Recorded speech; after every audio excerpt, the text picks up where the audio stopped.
ਤੁਸੀਂ ਵੇਖ ਰਹੇ ਹੋ ਪੰਜਾਬ ਟੂਡੇ ਨਿਊਜ਼। ਕਾਰਨ ਤੇ ਬਹੁਤ ਵੱਡਾ ਸੀ। ਕਹਾਣੀ ਸਟਾਰਟਿੰਗ ਤੋਂ ਇਸ ਤਰ੍ਹਾਂ ਹੈ ਕਿ ਮੈਂ JNK ਤੋਂ ਬਿਲੋਂਗ ਕਰਦੀ ਹਾਂ ਤੇ ਮੇਰੀ ਮੈਰਿਜ ਗੁਰਦਾਸਪੁਰ ਵਿੱਚ ਹੋਈ ਸੀਗੀ 2005 ਤੇ ਉਸ ਤੋਂ ਬਾਅਦ 5 ਸਾਲ ਬਾਅਦ ਮੇਰੇ ਹਸਬੈਂਡ ਨਾਲ ਕਿਸੇ ਕਾਰਨ ਡਿਵੋਰਸ ਹੋ ਗਿਆ। 2 ਬੇਟੇ ਸੀ ਮੇਰੇ ਬੇਟੇ ਮੇਰੇ ਹਸਬੈਂਡ ਦੇ ਕੋਲ ਨੇ ਤੇ ਮੈਂ ਇੱਕਦਮ ਅਕੇਲੀ ਹੋ ਗਈ ਸੀ ਤੇ ਕਾफ़ी इंप्रेशन च रहन लगी। तो उस तो बाद मेरे को कोई सोर्स नहीं गा, मनी वास्ते कोई सोर्स नहीं सी, तो ना ही मैं अपने माँ प्यो को इन्नी दूर जाके रह सकती सी। तो फिर मैं उस तो बाद सभ्याचार के काम च पै गई। सभ्याचार च पैन करके मतलब कि मेरी काफ़ी दूर दूर तक मैं काम लगाने वास्ते जाती रही हाँ। तो काफ़ी कुड़ियाँ मुंडे काफ़ी अलग अलग सिटी तो जोड़े मतलब कि इकट्ठे काम करते रहे। हर कोई अलग अलग सोचता ही, कोई ड्रिंक करता सी, कोई ड्रग्स लैंदा सी, कोई हीरोइन लैंदा, कोई कुछ लैंदा। तो सर इस तरह मतलब कि साडा काम इस तरह कि सवेरे 11 बजे स्टेज पर चढ़ना, सवेरे 11 बजे स्टेज पर चढ़ना, शामी 5 बजे तक स्टेज पर रहना। उस कारण इंसान काफ़ी थकावट ही महसूस करता। तो एक मतलब कि लड़की से जलंधर तो उन्हें मैंने वैसे ही किया कि एक बार टेस्ट कर, सारी थकावट दूर हो जाती, सारी टेंशन दूर हो जानी, बिल्कुल एकदम इंसान ठीक हो जाता। तो मैं उसके कहने उत्ते पहले तो मैं इग्नोर किया 1-2 बार, पर उस तो बाद मैं चलो लगा के दे ही लैने की हो जाता। तो मैं लगाई 1-2 लाइन तो मतलब कि मैं हीरोइन दी लै ली। उस तो बाद मतलब कि रूटीन नाल 2-4 दिन लगातार मैं उहदे नाल लगाया।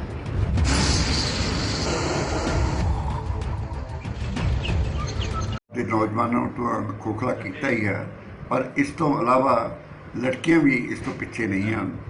ऐसा सबूत है अज मेरे को बैठी लागे डांसर जिहड़ी कि नशे करके इन अपना सब कुछ बर्बाद किया। इनू सिर्फ नशा ही सब कुछ लभदा सीगा, कोई परिवार नहीं, कोई बच्चे नहीं, कोई सेहत नहीं। इनू सिर्फ नशे करके जिन्ना भी इन कमाया 2-2.5 हज़ार रुपये रोज़ का कमाती सी, जिहड़ा कि इन नशे विच उजाड़ दिता है। एक हैरानीयोग जो गल जो दस रही है वो ये है कि यदि अपनी सहेली जी कि डांसर सी, उन्हें अपने 5 दिनों की कुड़ी एक गुआढ़न को 5,000 बेच दी, सिर्फ नशा पूर्ति लिए। इस तो गिरी हुई कानूनी घटना कोई नहीं हो सकती जी कि यदि सहेली ने की है। एक मानवता से कलंक लाया है उन सिर्फ नशे के घर। यह लड़की ने काफ़ी अपील की है वूमन डांसर्स जी प्रोफैशनल नशे च पईयां ने कि वो नशा छड्डन ते अच्छी जिंदगी बतीत करन। उन्हें वो भी कहा है कि रैड क्रॉस नशा छुड़ाओ केंद्र गुरदासपुर सब तो वधिया सफल इलाज करने वास्ते मशहूर है। तो इत्थे आके अपना लड़कियां नशा छड़ सकदियां हैं। यदि इंटरव्यू देने तो बाद मेरे ख्याल घट्टो घट्ट 10 लड़कियों का मैनू टैलीफोन आया है कि वो अपने नशे तो छुटकारा पाना चाहती हैं, तो वो जरूर इत्थे दाखिल होणगियां, सानू दाखिल करने की इजाज़त दी जाए। मेरे तो इस तो पहला भी 67 लड़कियां जिहड़ियां कि नशे के दलदल में फसियां सन, इत्थों रैड क्रॉस नशा छुड़ाओ केंद्र गुरदासपुर तो मुक्त होकर गईयां हन। तो उन्हां विचों एक खास एग्जाम्पल इस लड़की की है। कारण तो बहुत वड्डा सी। कहानी स्टार्टिंग तो इस तरह है कि मैं JNK तो बिलोंग करती हाँ तो मेरी मैरिज गुरदासपुर विच होई सीगी 2005 तो उस तो बाद 5 साल बाद मेरे हसबैंड नाल किसी कारण डिवोर्स हो गया। 2 बेटे सी मेरे बेटे मेरे हसबैंड के कोल ने तो मैं एकदम अकेली हो गई सी तो काफ़ी इंप्रेशन च रहन लगी। तो उस तो बाद मेरे को कोई सोर्स नहीं गा, मनी वास्ते कोई सोर्स नहीं सी, तो ना ही मैं अपने माँ प्यो को इन्नी दूर जाके रह सकती सी। तो फिर मैं उस तो बाद सभ्याचार के काम च पै गई। सभ्याचार च पैन करके मतलब कि मेरी काफ़ी दूर दूर तक मैं काम लगाने वास्ते जाती रही हाँ। तो काफ़ी कुड़ियाँ मुंडे काफ़ी अलग अलग सिटी तो जोड़े मतलब कि इकट्ठे काम करते रहे। हर कोई अलग अलग सोचता ही, कोई ड्रिंक करता सी, कोई ड्रग्स लैंदा सी, कोई हीरोइन लैंदा कोई कुछ लैंदा ते सर इस तरह मतलब कि साडा काम इस तरह कि सवेरे 11 बजे स्टेज ते चढ़ना, सवेरे 11 बजे स्टेज ते चढ़ना, शामी 5 बजे तक स्टेज ते रहना।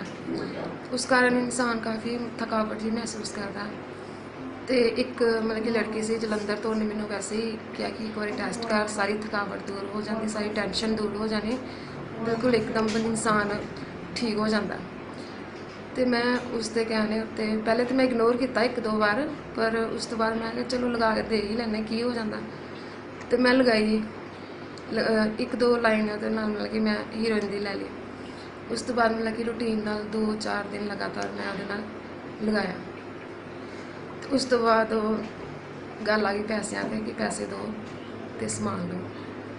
तो सर काफ़ी पैसा मतलब कि जिन्ना भी मैं मेरे को हैगा से जिन्ना कि मैं कमाती ही सारा मैं मतलब कि ड्रग्स ते ही खर्च कर दिंदी। कितना पैसा ਤੁਸੀਂ ਡਰੱਗਸ ਦੇ ਉੱਤੇ ਲਗਾਇਆ?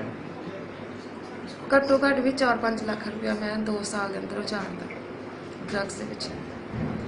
अपनी मतलब कि मैं एक बेटी अडॉप्ट की सी, यानी कि मेरे को ਉਹਦੇ वास्ते भी टाइम नहीं, मैनू बस ਇੱਕੋ ही चीज़ चाहिए सी कि मैनू किसी जगह तो हीरोइन मिल जाए, मैं वो लगावां ते अपने कमरे 'ਚ सो जाऊँ। बस काम ते जाना, समान होएगा तो मैं काम ते जावांगी, समान नहीं होएगा तो काम ते नहीं जाया जाए कि शरीर इन्ना क अधीन हो जाता। और मतलब कि उस वक्त फीलिंग इदा दी आती है कि बस मैं नशा करा तो अपने कमरे का दरवाज़ा बंद करके तो सुती रहा।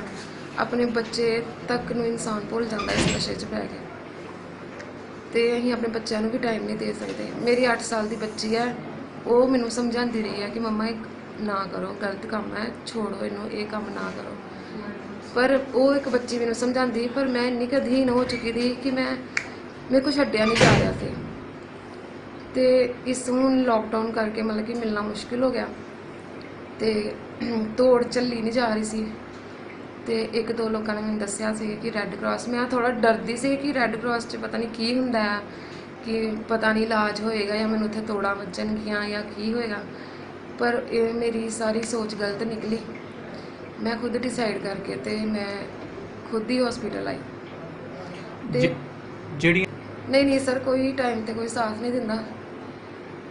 मतलब कि हर एक इंसान दे हुंदे कि लिया पैसे लिया तो असीं तेरा साथ दे दिंदे, बिना पैसे तो कोई किसी का साथ नहीं देता।